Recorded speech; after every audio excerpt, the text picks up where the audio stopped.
আমাদের পড়া হয়ে গেছে, সেটা হচ্ছে ওই তিনটে ক্রাইটেরিয়া কোলেস্টেরল পাওয়া। আর বলেছি কেডিকল ক্লাসিফিকেশনে প্লাস মাইনাস ডিম আছে, লিখতে হবে না, এটারও কাগজ দিয়ে দেবে। 2 নম্বরের হচ্ছে 2 নম্বরে কি বলবো, 2 নম্বরে বলি রেমিশন মানে ভালো আছে, বাংলা কথায় রেমিশন মানে ভালো আছে, ঠিক আছে? ভালো আছে মানে কি? আমি বলে দিই কোনটা আর ভুলে যাব। ভালো আছে মানে হচ্ছে ইউরিন নীল অথবা ট্রেস, বলো না সঙ্গে কি বলতে হবে? For 3 consecutive days early morning urine sample. Early morning urine sample নিতে হবে, যা মনে থাকবে একটা কথা মনে রাখবি, সব আর্লি মর্নিং বলে দিই, ঠিক আছে? আর্লি মর্নিং বলে দিই, হ্যাঁ। আর্লি মর্নিং ইউরিন স্যাম্পল নিতে হবে, তাতে যদি নীল অর ট্রেস থাকে তাও বলতে হবে না, ফর 3 consecutive days 3 বার, তখন তাকে বলে রেমিশন। এবার হলো রিল্যাপস, 3 নম্বরে রিল্যাপস। রিল্যাপস জিজ্ঞাসা করবে সবাই, রিল্যাপস কাকে বলবে? তাহলে সেই যা ছিল 3+ অথবা 4+, আমি কিন্তু ধরবো আবার একটুখানি বলছি, একটু বুঝে নে, যেটা ভুলে যাই আমি ধরবো একটু পরে। রিল্যাপস হচ্ছে 3+ অথবা 4+, হলো না হয় 3 consecutive days early morning sample, হলো না হয় while on remission, যখন পেশেন্ট রেমিশনে ছিল। ধর একটা লোকের যদি তুই এই ডেফিনেশনে করিস তাহলে তো ফার্স্ট পেশেন্টটাই রিল্যাপস হয়ে যাবে। আমি যদি এইটুকু বলি যে 3+ or 4+, 3 consecutive days early morning urine sample, সে তো ফার্স্ট পেশেন্টকে বুঝে যাবে। তাহলে while on remission, যখন রেমিশনে ছিল পেশেন্ট, যখন ভালো ছিল, তারপরে হঠাৎ করে 3+ বা 4+ হয়ে গেল, তাকে বলে রিল্যাপস। রিল্যাপস হলে তোর পরের ডেফিনেশনটা হচ্ছে ইনফ্রিকুয়েন্ট আর ফ্রিকুয়েন্ট। যারা ফ্রিকুয়েন্ট নয় তারা ইনফ্রিকুয়েন্ট, আসলে এটা আমরা পড়ব না। তাহলে ফ্রিকুয়েন্ট রিল্যাপস কাকে বলে জানবো। ফ্রিকুয়েন্ট রিল্যাপসের কি? ফ্রিকুয়েন্ট রিল্যাপসের ক্রাইটেরিয়া চেঞ্জ হয়েছে, ঠিক আছে? ফ্রিকুয়েন্ট রিল্যাপস হচ্ছে 2, 3, 4, মানে কি? মানে হচ্ছে 3 or more, তুই মনে রাখবি না, 3 মনে রাখবি, তাহলে 3 or more in any 6 months, 4 or more relapse in any 1 year, আর এইটা any 1 year, যে কোনো এক বছরে যখন থেকে ইচ্ছা করি, আর 2 or more relapse in initial 6 months। Initial 6 month মানে ইনিশিয়াল 6 মান্থ মানে হচ্ছে ট্রিটমেন্ট চলতে চলতে যখন প্রোটিন কম ছিল সেই রকম সময়, অথবা ফ্রম দা ফার্স্ট এপিসোডের ইনিশিয়াল ট্রিটমেন্ট কমপ্লিট হওয়ার পর থেকে, শুরু থেকে নয়, যখন আমি কমপ্লিট করে দিলাম ট্রিটমেন্ট তারপর থেকে 6 মাসের মধ্যে। বোঝা গেছে? ছোট করে দিই, 2, 3, 4, 3, 4 তো মনে থাকবে, এনি 6 এনি 2। 2 কি? Initial 6 month. কোন জায়গা থেকে সমাস কাউন্ট করব? ট্রিটমেন্ট যখন কমপ্লিট করে নিয়েছি তারপর থেকে। হয়ে গেল 2, 3, 4, আর যাহা এটা নয় তাহা ইনফ্রিকুয়েন্ট। তাহলে ইনফ্রিকুয়েন্ট পড়বো না, তাহলে ইনফ্রিকুয়েন্ট রিল্যাপস আর একটা ফ্রিকুয়েন্ট রিল্যাপস। এরপরে যে দুটো পরীক্ষায় জিজ্ঞাসা করবে সে দুটো হচ্ছে স্টেরয়েড ডিপেন্ডেন্স আর একটা হচ্ছে স্টেরয়েড রেজিস্ট্যান্স। স্টেরয়েড রেজিস্ট্যান্স নিয়ে হাজারটা কনফিউশন ছিল, আগের বারে হাজারটা সময় লাগতো স্টেরয়েড রেজিস্ট্যান্স করা, এবারে কোনো ঝামেলা নেই। কাকে বলে steroid resistance? 2 milligram per KG করে প্রেডনিসোলন যদি পুরো প্রেডনিসোলনের ডোজ দিই, ফুল ডোজ দেওয়ার পরেও পেশেন্ট রেমিশনে যাচ্ছে না, কত টাইম? না 6 উইকস। 6 উইকস। এইটা প্রচুর রকম ঝামেলা ছিল, ওই জন্য আমি বলছি যে এই একটাই ডেফিনেশন করবি, আমি জেরক্স দিয়ে দেব যাতে তোর কোনো কনফিউশন না হয়। 4 উইকস, 6 উইকস, 8 উইকস, হাজারটা আছে। নেলসনে কি ছিল? 8 উইকস। আমাদের দেশে কি ছিল? 4 উইকস। এখন কি হয়েছে? 6 উইকস। কেডিও ক্লাসিফিকেশনে কত আছে? 4 উইকস। এত মনে রাখার দরকার নেই, 6 সপ্তাহ খেলছিস, শুধু 6 সপ্তাহ মনে রাখো, বাকিগুলো মনেই রাখো না। এটা কিসের ক্রাইটেরিয়া? এটা হচ্ছে Indian society for paediatric nephrology, ISCN. 6 weeks. আর কিচ্ছু মনে রাখবি না, 4 সপ্তাহ, 8 সপ্তাহ, এখনো কেডিও ক্লাসিফিকেশনে 4 উইকস আছে, মনেই রাখবে না, কিচ্ছু মনে রাখবে না, সোজা 6 সপ্তাহ। তাহলে কি দাঁড়ালো? যে full dose prednisolone. Full dose prednisolone মানে প্রেডনিসোলন একটা rate of 2 milligram per kg per day করে দিচ্ছি, in spite of giving 6 weeks, patient রেমিশনে যাচ্ছে না। তাকে কি বলে? তাকে বলে স্টেরয়েড রেজিস্ট্যান্ট।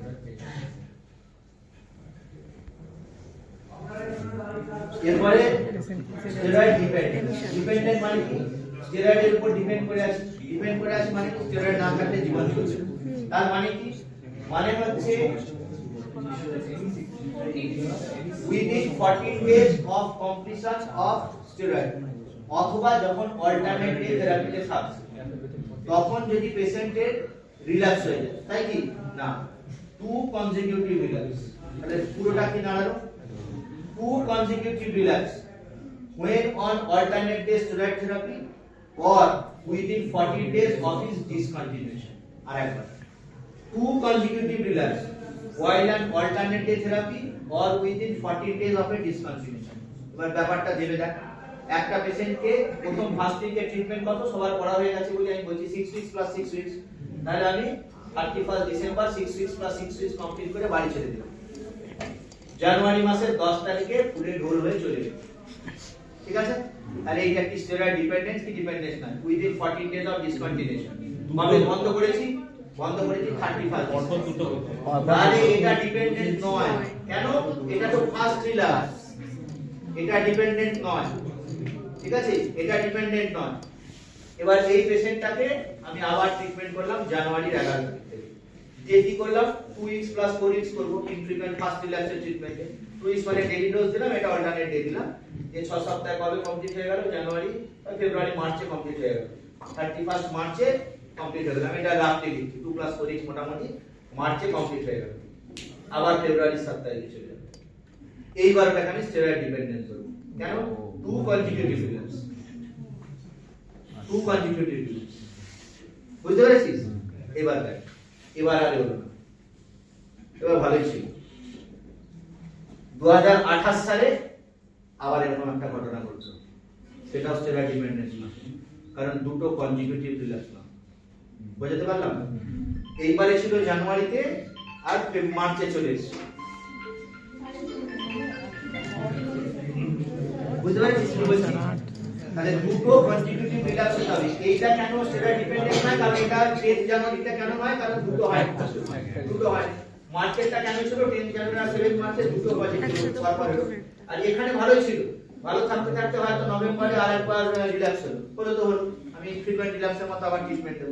আবার 2029 সালে গিয়ে আবার এরকম একটা যেদিন ছেড়েছিলাম তার 7 দিন 8 দিনের মাথায় চলে গেল। তাহলে এটাও কিন্তু স্টেরয়েড ডিপেন্ডেন্ট, কারণ খুব কনজিকিউটিভ রিল্যাপস হয়। বুঝা গেছে? এটা হচ্ছে স্টেরয়েড ডিপেন্ডেন্ট। আর সবথেকে ভালো কথা হচ্ছে পরীক্ষার হলে অত ক্লিয়ার কাট হিস্ট্রি দেবে না। এটা জেনে কোনো লাভ নেই, কারণ বইয়ে লেখা আছে। আমি শুধু এইটাই বলছি যে পরীক্ষার হলে তুই কি করে বেরোবি। পরীক্ষার হলে কোনো মতে তোকে বলতে পারবে না যে কবে ট্রিটমেন্ট কমপ্লিট হয়েছে আর কবে আবার খুলেছে, ডেট বলতে পারবে না। তুই পরীক্ষার হলে ইনফ্রিকুয়েন্ট ফ্রিকুয়েন্টের বাইরে যাবি না।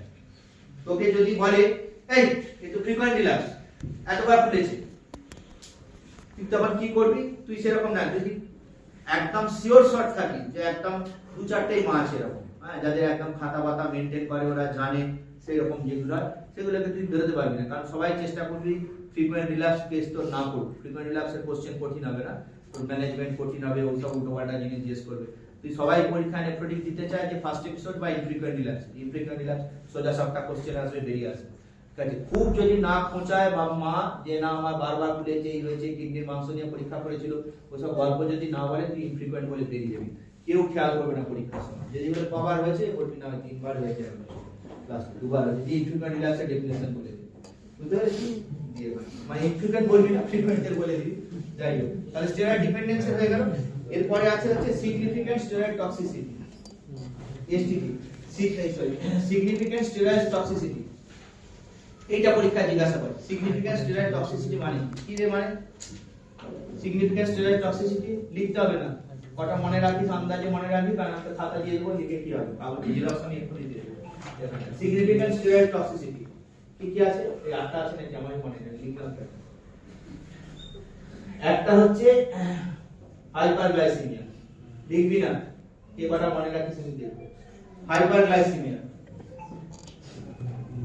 126 140 5.7, এর মানে তো জানিস, এর মানে হচ্ছে ফাস্টিং মোর দ্যান 126, টিপি more than 140, A1C more than 5.7। তাহলে একটা হলো হচ্ছে হাইপারগ্লাইসেমিয়া। 2 নম্বরে থাকবে ওবেসিটি। ওবেসিটি হচ্ছে BMI more than 27 of adult typical, ঠিক আছে? মানে মোর দ্যান 27 হচ্ছে ওবেসিটি। 3 নম্বর হচ্ছে short stature less than -2 less than -3, এর মানে হচ্ছে height less than -2 standard deviation, height velocity less than -3 standard deviation, সেটা হচ্ছে তিনটে। এরপরে কি আছে, এরপরে আছে মায়োপ্যাথি আছে, অর্থোপেডিক্সের দুটো আছে, অস্টিওনেক্রোসিস আছে, আই এর দুটো আছে, রেস্ট ইন্ট্রাকুলার প্রেসার আছে, ক্যাটারাক্ট আছে, সাইকিয়াট্রির একটা আছে, সাইকোসিস আছে। ঠিক আছে, তাহলে এইগুলো হচ্ছে স্টেরয়েড টক্সিসিটির ফিচার। স্টেরয়েড টক্সিসিটির ফিচার কি কি হলো?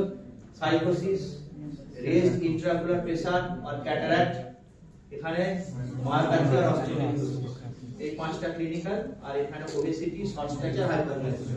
এইটা পরীক্ষার্থী মুখস্থ করে আসবে, অন্তত সবগুলো যদি আটকেও যায় কোনো অসুবিধা নেই, দুটো তিনটে অন্তত বলতে হবে, এইটা বলতে হবে। এটাকে এইভাবে জিজ্ঞাসা করা হয় না, এটাকে ঘুরিয়ে তোমাকে জিজ্ঞাসা করা হয় তুমি এই পেশেন্টের কি মনিটর করবে, অন্য কোন ডিপার্টমেন্টে রেফার করবে, বুঝতে পেরেছিস? এটাই ঘুরিয়ে জিজ্ঞেস করবে, তুমি তাহলে বা পেশেন্টটাকে ছুটি করে দেবে তো, বলবে হ্যাঁ ছুটি করে দেবে, ছুটি করে দেবে, আর কিছু করবে না তো, তুমি দেখবে তো সব, তখন কি উত্তর দেবো? না স্যার নেফ্রোলজি রেফার করবে। নেফ্রোলজি কেন রেফার করবে? নেফ্রোলজি রেফারের ক্রাইটেরিয়া কোশ্চেন আলাদা। তোমাকে এইটা জিজ্ঞাসা করা হয় যে 3 মাস ধরে যে পড়ছে তার তুমি চোখের চেকআপ করেছো কিনা, আইএ পাঠিয়েছিলে কিনা, সাইকিয়াট্রিতে কিছু বলেছো কিনা, আর তুমি অর্থোপেডিক্সের দেখেছো কিনা, বুঝতে পেরেছো? এইটাই ঘুরিয়ে তোমাকে ক্লিনিক্সে কোশ্চেন করা। কেউ তোমাকে বলবে না যে কোন কোন ডিপার্টমেন্টে পাঠাও, তোমাকে ওই রকম করেই বলবে যে তুমি এটা পাঠিয়ে দেবে, তো আর কিছু বলবে না তো, শুধু তো বলবে তো যে নুন খাবে না আর স্টেরয়েডের ওষুধ দিয়ে খাবে, আর কিছু বলবে না তো। ওইটাই তোমাকে পরীক্ষা জিজ্ঞাসা করা দিয়ে বলে আমি দারুণ পরীক্ষা দিয়েছি, কিন্তু না, অ্যাকচুয়ালি যে এইটা বলতে পারে তাকে নাম্বার দেওয়া হয়। তখন তাকে বোঝা হয় যেটা সোজা সত্যি কথা বলছি, তোকে এফিএন এর ক্রাইটেরিয়া তুই বলতে পারলি কি বলতে পারলি না ডাজন্ট ম্যাটার। আমি তাহলে এফিএন এ যখন বলবো যে এফিএন এ কত পার্সেন্ট হলে হাইপোভারমিয়া হয়, তুই বলতে পারলি কি বলতে পারলি না, কিচ্ছু এসে যায় না, কিচ্ছু এসে যায় না। তুই বাকিটা কি বলছিস, তুই বলছিস কিনা যে এই পেশেন্টের ম্যানেজমেন্ট করার সময় আমি হাইট মেজারমেন্ট করব, কারণ শর্ট স্ট্যাচার ডেভেলপ করতে পারি, ক্যাটারাক্ট আমি খেয়াল রাখবো, একে ক্যালসিয়াম আমি 3 মাসের পরে অ্যাড করব, ওইটা বলছিস কিনা ইম্পর্টেন্ট। তোকে কেউ এসে দেখে যাবে না, দিয়ে বলে আমি দারুণ পরীক্ষা দিয়েছি জানিস, এফিএন এ পর্যন্ত পার্সেন্টেজ বলে দিয়েছি, পটাশিয়ামের ইউরিনারি ইনডেক্স বলে দিয়েছি, তাতে আমাকে নাম্বার দেয়, গোটা টিম নাম্বার দেয়। ওটা বুঝতে পারলে আমিও পারবো, তুইও পারবি, তাই না? 0.6 এ মনে রাখা কি আছে, মনে রাখতেই হবে, জেনে গেলেই হবে, সাবস্ক্রাইব হবে, বলতে নিয়ে কিছু পারবে। তাহলে এই যে সিগনিফিক্যান্ট স্টেরয়েড টক্সিসিটি, ঠিক আছে, সিগনিফিক্যান্ট স্টেরয়েড টক্সিসিটি হয়ে গেল। এরপরে আছে হচ্ছে আমরা দুটোই পারবো না, এই দুটো বাজে বাজে ডেফিনেশন আছে, হ্যাঁ, এগুলো যারা খুব ভালো পড়বি তার থেকে টেস্ট করবে, না হলে টেস্ট করবে। সেটা হচ্ছে স্টেরয়েড সেনসিটিভ নেফ্রোটিক সিনড্রোম কিন্তু ডিফিকাল্ট টু ট্রিট। এর মানে কি? স্টেরয়েড সেনসিটিভ কিন্তু difficult to treat. Difficult to treat মানে হচ্ছে যারা অ্যাটলিস্ট দুটো স্টেরয়েড স্পিয়ারিং এজেন্টে রেসপন্ড করবে না। কি কি স্টেরয়েড স্পিয়ারিং এজেন্ট আমরা হিসেব করি, তাই তো? হ্যাঁ, ওই ঠিকই বলেছিস, লেভামিজল, মাইক্রোফেনোলেট, মোভিটিন, সাইক্লোফোসফাইন, এর মধ্যে অ্যাটলিস্ট দুটোতে যদি রেসপন্ড না করে তারা, অথবা যারা ফ্রিকোয়েন্ট রিল্যাপস, তাদের দিকে আমরা সিগনিফিকেন্ট ডিফিকাল্ট টু ট্রিট বলে ধরি, ডিফিকাল্ট টু ট্রিট বলে ধরি। আরেকটা দেয়া হয়, আরেকটা ডেফিনেশন হচ্ছে complicated relapse. Difficult to treat মানে যেগুলো frequent relapse. Steroid sensitive, difficult to ট্রিটের ডেফিনেশন আছে steroid sensitive difficult to treat. Steroid sensitive difficult to treat মানে হচ্ছে যারা অ্যাটলিস্ট দুটো স্টেরয়েড স্পিয়ারিং এজেন্টে রেসপন্ড করবে না, মানে লেভামিজল বা মাইক্রোফেনোলেট, মোভিটিন বা সাইক্লোফসফাইন যে আমরা ট্রিট করেছিলাম, চেষ্টা করেছিলাম, কিন্তু হয়নি, ঠিক আছে, সেই রকম। আর ফ্রিকোয়েন্ট রিল্যাপস যেগুলো আছে সেই জিনিসগুলো। আরেকটা জিজ্ঞাসা করে হাইপোভারিমিয়া সিগনিফিকেন্ট কমপ্লিকেশন। সিগনিফিকেন্ট কমপ্লিকেশন কি? সিগনিফিকেন্ট হাইপোভারিমিয়া রেডি, সেটার মধ্যে আছে হচ্ছে হাইপোভারিমিয়া, হাইপোভারিমিয়া রিকোয়ারিং অ্যাডমিশন, ইনফেকশন, ইনফেকশনের মধ্যে তিনটে ভাগ আছে, পরে বলছি। আর একটা আছে হচ্ছে hypovolaemia difficult to in admission, infection, ইনফেকশনের মধ্যে আছে মেনিনজাইটিস, পেরিটোনাইটিস আর হচ্ছে সেলুলাইটিস। মেনিনজাইটিস, পেরিটোনাইটিস, সেলুলাইটিস, আর একটা হচ্ছে থ্রম্বোসিস। থ্রম্বোসিস, এই তিনটে হচ্ছে সিগনিফিকেন্ট কমপ্লিকেশন নেফ্রোটিক সিনড্রোমে। লাস্ট আর একটা ডেফিনেশন আছে, সেটা মনে রাখতে হবে না, সেটা হচ্ছে যে সাস্টেইনড রিমিশন। এগুলো ভালো আছে অথবা ইনফিউশন রিল্যাক্স আছে, ওই ডেফিনেশনটার কোনো মানে নেই। আমি এটা আরেকবার বলি, আমি কি বলতে চাইলাম। নেফ্রোটিক সিনড্রোম আমরা শিখেছি ট্রিটমেন্ট রিল্যাক্স নিয়ে আমরা ঘাটা নেই, ক্লিয়ার হয়ে গেছে। স্টেরয়েড ডিপেন্ডেন্ট হয়ে গেছে, স্টেরয়েড রেজিস্ট্যান্ট একটাই কথা বলছি 6 সপ্তাহ, দিয়ে ওটা গল্প শেষ। এইখানের মধ্যে দুটো জিনিস অন্তত পড়ে আসবি, একটা হচ্ছে significant steroid toxicity, difficult to জিজ্ঞাসা করবে। সিগনিফিকেন্ট